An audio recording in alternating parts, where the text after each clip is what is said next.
കേരളത്തിലെ പൊതുവിതരണ സംവിധാനം നിർണായകമായ ചില മാറ്റങ്ങളിലൂടെ കടന്നുപോകുന്നത്. സാധാരണക്കാരായ റേഷൻ ഉപഭോക്താക്കൾക്ക് ആശ്വാസകരമായ ചില വാർത്തകൾ ഭക്ഷ്യവകുപ്പ് പുറത്തുവിടുമ്പോഴും അതേസമയം തന്നെ ആശങ്കയുണ്ടാക്കുന്ന ചില നടപടികളും വിതരണ തടസ്സങ്ങളും ഈ മേഖലയെ ബാധിക്കുന്നുണ്ട്. പ്രധാനമായും തിരഞ്ഞെടുക്കപ്പെട്ട വിഭാഗങ്ങളായ നീല, വെള്ള കാർഡ് ഉടമകളെ കേന്ദ്രീകരിച്ചാണ് പുതിയ മാറ്റങ്ങൾ വന്നിരിക്കുന്നത്. സാധാരണക്കാർക്ക് ആശ്വാസം. സംസ്ഥാനത്തെ പൊതുവിഭാഗത്തിൽപ്പെട്ട നീല, വെള്ള റേഷൻ കാർഡ് ഉടമകൾക്ക് ഏറെക്കാലമായി മുടങ്ങിക്കിടന്നിരുന്ന ആട്ട വിതരണം പുനഃസ്ഥാപിക്കാൻ ഭക്ഷ്യവകുപ്പ് തീരുമാനിച്ചത് വലിയൊരു ആശ്വാസമാണ്. വിപണിയിൽ ഗോതമ്പ് പൊടിക്കും ആട്ടയ്ക്കും വില വർദ്ധിച്ചു നിൽക്കുന്ന സാഹചര്യത്തിൽ കുറഞ്ഞ നിരക്കിൽ റേഷൻ കടകൾ വഴി ആട്ട ലഭിക്കുന്നത് സാധാരണക്കാരുടെ കുടുംബ ബഡ്ജറ്റിന് വലിയ താങ്ങാകും. സ്റ്റോക്കിന്റെ ലഭ്യതയനുസരിച്ച് ഒരു കാർഡിന് 2 കിലോ വരെ ആട്ടയാണ് ഈ മാസം വിതരണം ചെയ്യുക. കിലോയ്ക്ക് വെറും 17 രൂപ നിരക്കിലാണ് ഇത് ഉപഭോക്താക്കൾക്ക് ലഭിക്കുന്നത്. പൊതുവിപണിയിലെ വിലയുമായി താരതമ്യം ചെയ്യുമ്പോൾ ഇത് പകുതിയിലധികം ലാഭകരവുമാണ്. വോട്ടർ വിഭാഗങ്ങൾക്കൊപ്പം തന്നെ NBI വിഭാഗത്തിൽപ്പെടുന്ന അനാഥാലയങ്ങൾക്കും 1 കിലോ വീതം ആട്ട അനുവദിച്ചത് ക്ഷേമ സ്ഥാപനങ്ങൾക്ക് വലിയ സഹായകമാകും. ആട്ട വിതരണം പുനരാരംഭിച്ചപ്പോൾ തന്നെ വെള്ളക്കാർഡ് ഉടമകളെ നിരാശരാക്കുന്ന മറ്റൊരു വാർത്തയും പുറത്തുവന്നു. വെള്ളക്കാർഡുകാർക്ക് അനുവദിച്ചിരുന്ന മാസ അരി വിഹിതത്തിൽ ഗണ്യമായ കുറവാണ് സർക്കാർ വരുത്തിയിരിക്കുന്നത്. നിലവിൽ ഇത് 2 കിലോയായി നിജപ്പെടുത്തിയിരിക്കുകയാണ്.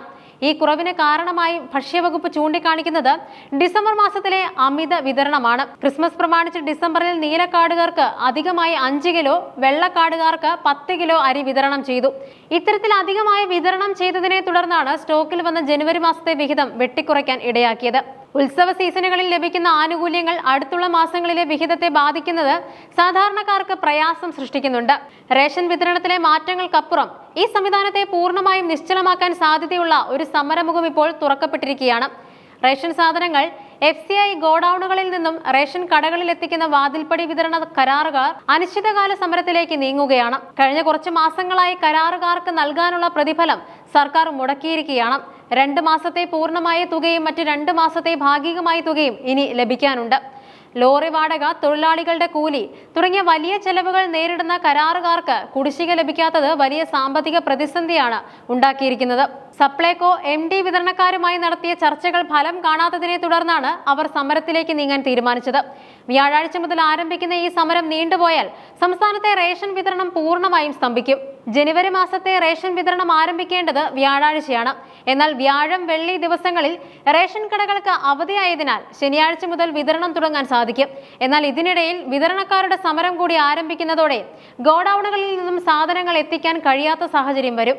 ഈ മാസത്തിന്റെ തുടക്കത്തിൽ തന്നെ റേഷൻ വാങ്ങാനെത്തുന്ന ഗുണഭോക്താക്കളെ വലയ്ക്കാൻ സാധ്യതയുണ്ട്. ആട്ട വിതരണം പുനരാരംഭിക്കാനുള്ള തീരുമാനം സ്വാഗതാർഹമാണെങ്കിലും അരിവിഹിതം കുറച്ചതിലും വിതരണ സമരവും പൊതുവിതരണ രംഗത്തെ കരിനിഴലിലാക്കുന്നുണ്ട്.